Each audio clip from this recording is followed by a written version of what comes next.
Bismillahirrahmanirrahim. Assalamualaikum warahmatullahi wabarakatuh. Halo teman-teman, selamat datang di video presentasi saya. Sebelum itu, perkenalkan, nama saya Rifki Genta Utama dengan NPM C1 C0 21150. Saya dari kelas 1D dengan mata kuliah Bahasa Indonesia dan dosen pembimbing Bapak Wisman MPD. Pada pembelajaran kali ini, saya akan menjelaskan tentang menulis surat resmi. Di sini ada 7 poin penting yang dapat kita pelajari. Yang pertama, hakikat surat. Kedua, fungsi surat.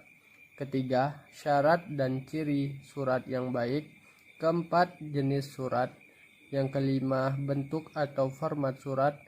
Keenam, bagian surat resmi. Dan yang ketujuh, bahasa surat. Poin yang pertama yaitu hakikat surat. 1. Pengertian surat. Surat adalah selembar kertas yang berisi informasi, pesan, pertanyaan, dan tanggapan yang sesuai dengan keinginan penulis surat. Kegiatan berkomunikasi dengan surat disebut surat menyurat atau korespondensi. Apabila surat itu dari suatu instansi berisi informasi yang menyangkut kepentingan dan kegiatan dinas instansi yang bersangkutan, surat semacam itu disebut dengan surat dinas atau surat resmi. Bila menyangkut kegiatan bisnis, maka surat tersebut disebut dengan surat bisnis. Poin yang kedua yaitu fungsi surat. Fungsi surat mempunyai beberapa fungsi, yaitu yang pertama, sebagai bukti nyata hitam di atas putih, terutama surat perjanjian. Kedua, sebagai alat pengingat karena surat dapat diarsipkan dan dapat dilihat lagi jika diperlukan. Ketiga, sebagai bukti sejarah. Yang keempat, sebagai pedoman kerja dalam melaksanakan tugas. 5. Sebagai duta atau wakil penulis untuk berhadapan dengan lawan bicaranya. 6. Sebagai alat promosi. Dan ketujuh, sebagai bahan untuk mengambil keputusan, misalnya surat penawaran dan surat pelaporan.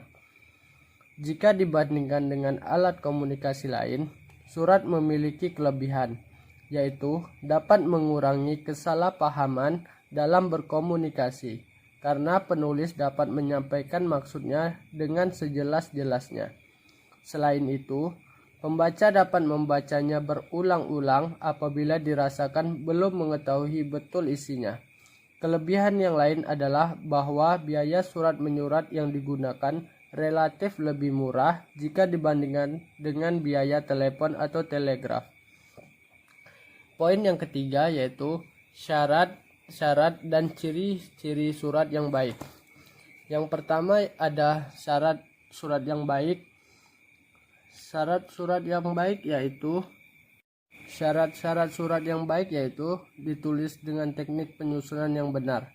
Yang pertama, bagian-bagian surat diurutkan sesuai dengan jenis surat yang akan dibuat. Kedua, pengetikan yang benar, jelas, bersih, serta rapi. Ketiga, kertas sesuai dengan ukuran yang baku atau kuarto atau folio, jenis kertas HVS, warna kuning, putih, biru muda, dan merah jambu. Penggunaan bentuk surat style yang lazim. Keempat, isi surat dinyatakan dengan ringkas, jelas, dan eksplisit sehingga penerima surat dapat memahami isinya dengan tepat sehingga penerima dapat memberikan tanggapan yang tepat pula. Yang kelima, bahasa surat disusun sesuai dengan kaidah yang baku. Ejaan diksi, kalimat dan paragraf jelas dengan lugas, sopan, dan komunikatif. Adapun faktor pendukungnya yaitu 1. Masalah yang akan dikemukakan. Kedua, peraturan mengenai masalah tersebut. Yang ketiga, posisi serta bidang penulis surat dan penerima surat.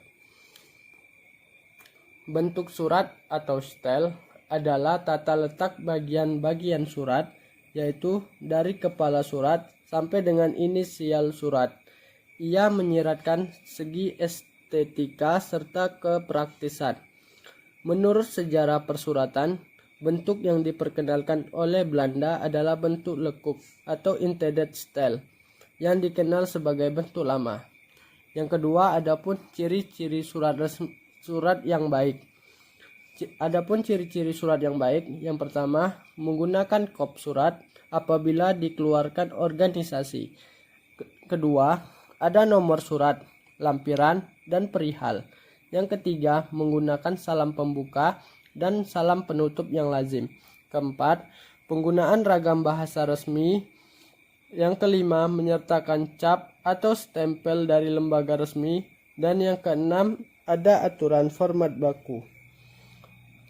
Poin yang keempat yaitu jenis-jenis surat. Jenis-jenis surat berikut ini merupakan macam-macam surat atau jenis-jenisnya antara lain terdiri dari surat pribadi, surat resmi, surat niaga, surat dinas, dan surat lamaran kerja. Pertama yaitu surat pribadi. Jenis surat yang pertama adalah surat pribadi. Surat pribadi merupakan surat yang digunakan untuk kepentingan pribadi atau individu tertentu. Bisa berupa interaksi, korespondensi antara keluarga atau teman saja. Kedua, ada surat resmi. Surat resmi adalah jenis surat yang digunakan untuk kepentingan resmi, bisa dari perseorangan, instansi, atau organisasi tertentu. Hal-hal resmi tersebut mencakup undangan, pemberitahuan, edaran, dan sebagainya yang bersifat formal. Yang ketiga ada surat permohonan. Surat permohonan merupakan jenis surat resmi yang digunakan suatu pihak untuk mengajukan permohonan ke pihak lain.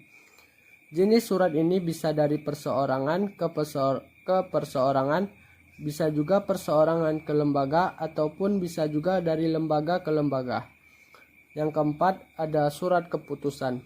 Surat keputusan merupakan jenis surat resmi yang ditujukan untuk menyampaikan keputusan dari pihak atasan berkaitan dengan hal yang ingin diinformasikan. Umumnya surat keputusan berkaitan dengan struktur pada sebuah lembaga atau instansi. Yang kelima, bentuk surat. Selanjutnya yaitu poin kelima. Poin kelima yaitu bentuk atau format surat. Bentuk surat. Sedangkan bentuk surat yaitu berbentuk lurus atau block style merupakan pengaruh dari Amerika, dikenal dengan bentuk baru. Kedua bentuk itu mempunyai beberapa variasi sehingga terdapat 6 bentuk surat. Keenam itu adalah sebagai berikut. Pertama, format lurus penuh atau full block style. Format lurus atau full block style. Format setengah lurus A atau semi block style. Format setengah lurus B atau semi block style B. Format lekuk intended style.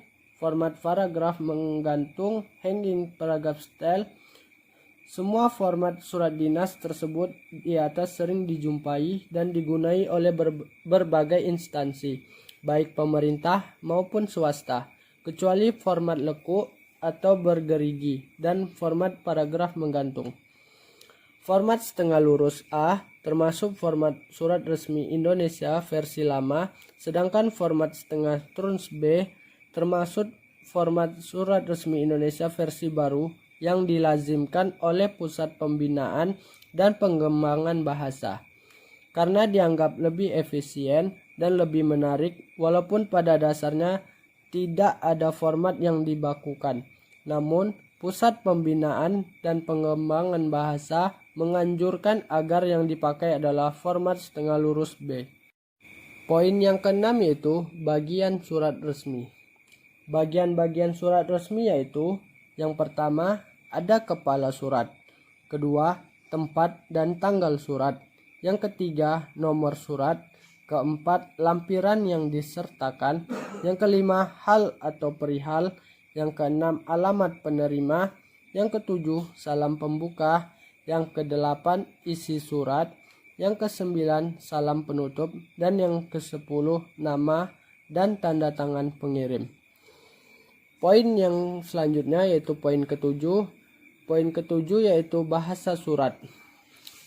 Bahasa surat adalah bahasa tulis dalam arti lambang yang digunakan dan komunikasi yang menggunakan media surat adalah lambang bahasa. Oleh sebab itu, sebuah surat harus memenuhi syarat-syarat bahasa dan disusun dalam suatu komunikasi yang baik, agar pembicaraan mudah dipahami oleh si penerima surat.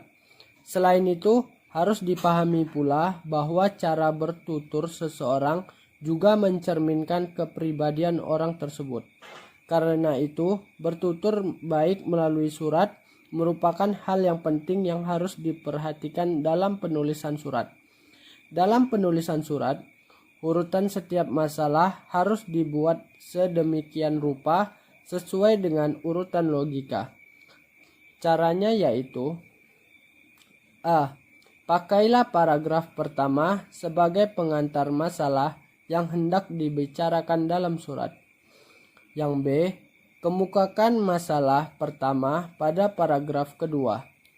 C. Setiap masalah baru hendaklah dikemukakan pada paragraf berikutnya. D.